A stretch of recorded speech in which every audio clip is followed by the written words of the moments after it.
Բուզանդի փողոց 36 հասցեի այս տունը 20-րդ դարասկզբի կառույց է։ Ավելի քան 300 քառակուսի մետր տարածքում ի սկզբանե բնակվել է Նալբանդյանների գերդաստանը։ Ալֆրեդ Նալբանդյանի բազմանդամ ընտանիքը սեփական տարածքում նաև սննդի օբյեկտ ունի, որը նրանց եկամտի աղբյուրն է։ Իրենց պապական տնից հեռանալու մասին անգամ չեն մտածել, մինչև մի օր դուռը չի թակել կառավարության որոշումը։ Այս ու Բուզանդի փողոցի մյուս տները հանրային գերակա շահ ճանաչելու վերաբերյալ չեն համակերպվել որոշման հետ, դուրս չեն եկել, բայց եւ դադարել են քարը քարին դնել, վերանորոգել։ Նախկինում շատ լավ էր, մենք էլ անընդհատ վերանորոգում էինք։ Այս 10 տարի մեզ ամեն տարի նամակ են ուղարկում, այս տարի, մենք էլ մտածում ենք, էլ ինչու գումար ծախսենք, հիմա տեսնում եք վիճակը, որովհետև էլ արդեն ոչինչ չենք անում սպասումների մեջ։ Ես ինչ ամուսնացել եմ, այս քանդում են, միջև հիմա քանդում են, արդեն թորներ ունենք եւ այլն, բայց քանդում են։ 15 թվականից ես դիմում եմ տալիս, որ այստեղ հյուրանոց կառուցեմ, Պաչմուտը ինձ արգելվում է։ Արգելվում է նույն պատճառաբանությամբ, տարածքը հանրային գերակա շահ է ճանաչվել։ Մասնավոր անձը չի կարող կառուցապատում իրականացնել։ Որոշման հետ բնակիչները համաձայն չեն, համոզված են տարածքը իրենցից վերցնում, այլ մասնավորի են հատկացնում։ Ինչի հաշվին է գերակա շահ ճանաչվում։ Ինչա պոեզի գիծ են քաշում, ստեղ аэроպորտ են սարքում, ինչ են սարքում, որ գերակա շահ գազային տրուբա է անցնելու ստեղ, որ ժողովրդին օգուտ է տալու։ Սա սեփականության խլման մի ձև է, որը մի սեփականատերին փոխանցում են մյուս բիզնեսմենին, իմ սեփականությունս տալիս են ուրիշին։ Բուզանդի, ինչպես նաև Աբովյանի, Կողբացու, Արամի փողոցների, այսինքն Երևան քաղաքի գլխավոր պողոտայի բազմաթիվ հասցեներ հին Երևան նախագծում են ընդգրկված։ Հիշեցնենք, 2006 թվականին ընդունվեց հանրության գերակա շահերի ապահովման նպատակով սեփականության օտարման մասին օրենքը, եւ 2007 թվականի հունվարին մի շարք տարածքների նկատմամբ ճանաչվեց բացառիկ գերակա հանրային շահ, այդ թվում հին Երևան նախագծի մի շարք հասցեների։ Հետագայում ծրագիրը չիրացվելու պատճառով կառավարությունը նոր որոշումներ է ընդունել, փոխել ձեռքբերողներին ու ձեռքբերման ժամկետները։ Վերջին որոշումը եղել է 2025-ին։ Ձեռքբերողներից որևէ մեկին չի հաջողվել տասնյակ բնակիչների հետ համաձայնության գալ ու օտարման պայմանագրեր կնքել։ Առաջ կտորը Աբովյան փողոցից մինչև Տերյան փողոց, այս կտորը եւ քաղաքաշինական խորհուրդներով, գիտամեթոդական խորհուրդով, մշակույթի ոլորտը նայվել է եւ իրականացվել է այս կտորը, այս 3 կառույցը դեռևս մնացածը չեն իրացվում, պրոբլեմը իրացման աշխատանքների մեջ է։ Հին ոճով վերականգնված փայտե պատշգամբներ, պահպանված հատվածներ նորի ու նորակառույցի կողքին, նախագծի իրականացված հատվածի պատկերն է, որի կողքին կիսավեր շինություններ են, օր-օրի վատթարացող վիճակ։ Նախագծի ճարտարապետ Լևոն Վարդանյանը կողմ է, որ պահպանվեն այս հուշարձան շենքերի մի մասը, բայց նաև կան շինություններ, որոնց պատերն ամբողջությամբ քանդման ենթակա են։ Այդ հուշարձան շենքերից մեկի այսօրվա վիճակը, այս արդեն քանի տարի է, ցանկացած րոպեին այս պատը կարող է քանդվել, ցանկացած րոպեին, նույնիսկ այստեղ քայլելը հետիոտն ինձ թվում է վտանգավոր է, բայց այս կառույցին մեկը մեկի պետք է պահպանվի։ Սա ամբողջը տեսնում եք, պետք է ապամոնտաժվի, սա հնարավոր չի այս վիճակում թողել, այս պատը վտանգված է, կարող այս ամբողջ քայլերը պետք է ապամոնտաժվեն, նորից շարվեն։ Հուշարձան շենքերի մեծ մասն են այս վիճակում, ասում է ճարտարապետն ու նկատում, եթե մի քանի տարի առաջ սկսեին ապամոնտաժման աշխատանքները, ապա ավելի շատ հատվածներ հնարավոր կլիներ փրկել։ Գնալով քաղաքի կենտրոնում հուշարձանների պահպանման հավանականությունը նվազում է, բայց չի ընդունում բնակիչների մոտեցումը։ Ուղղակիորեն դրական դաշտ այնպեսին պետք է լինի, որ առանց իրենց կարծիքը, իհարկե ես կողմ եմ, որ մարդիկ չտուժեն, բայց գոյություն ունեն գործող օրենքները, շուկայական գին +15% էր, այսօր դարձել է +30%, այսինքն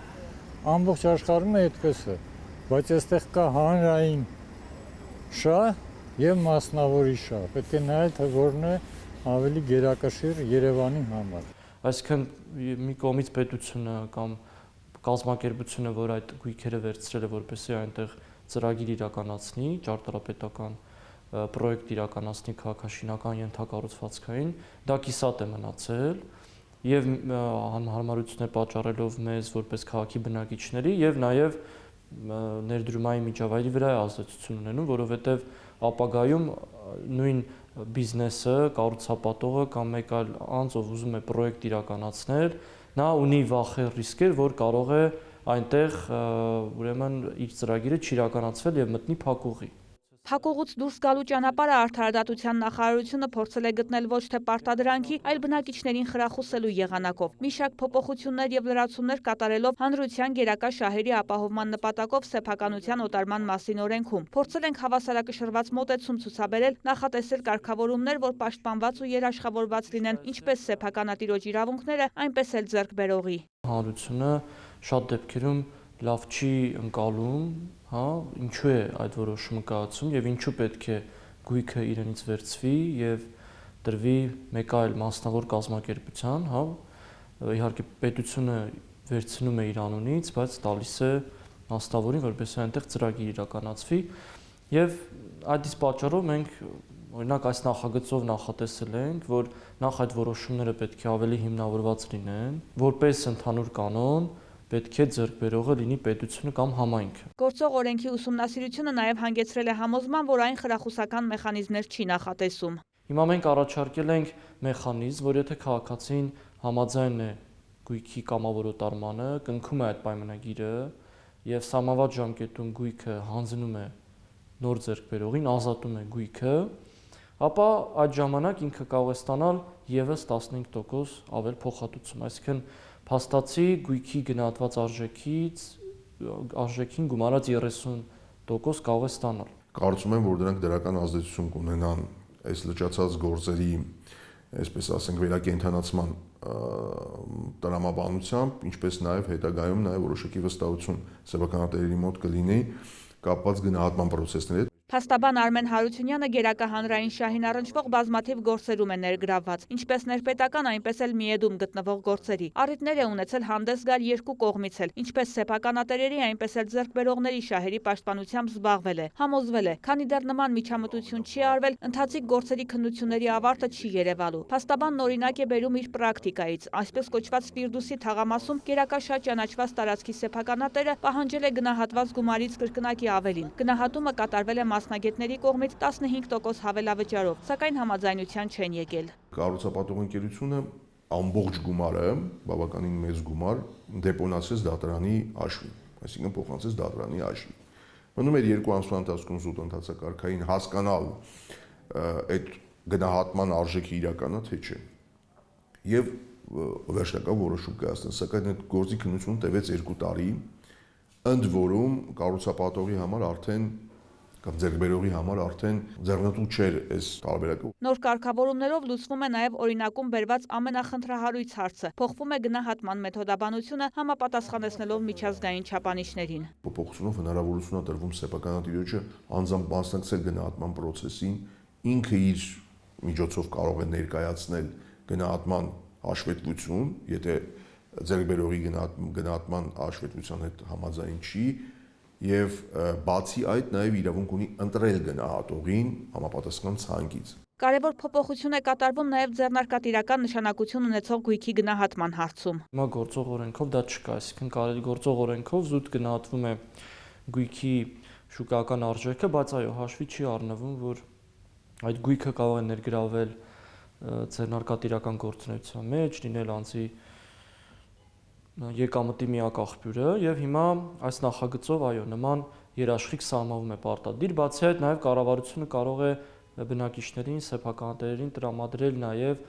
սոցիալական այլ ազդեցությունների դիմաց փոխհատուցում։ Այս փոփոխությունները սեփականատերերից ոմանց հույս են ներշնչում, որ գույքի գնահատումը մոտ կլինի իրենց սպասելիքներին։ Մյուսները դեռևս կշռադատում են օգուտներն ու հետևանքները։ Հաճախ նաև մտահոգություններ են հնչում, թե սահմանափակվում են նրանց դատական կարգով որոշումները վիճարկելու իրավունքը։ Դատարան դիմելու հստակ կանոն կա, նախատեսված, որ եթե դու համաձայն չես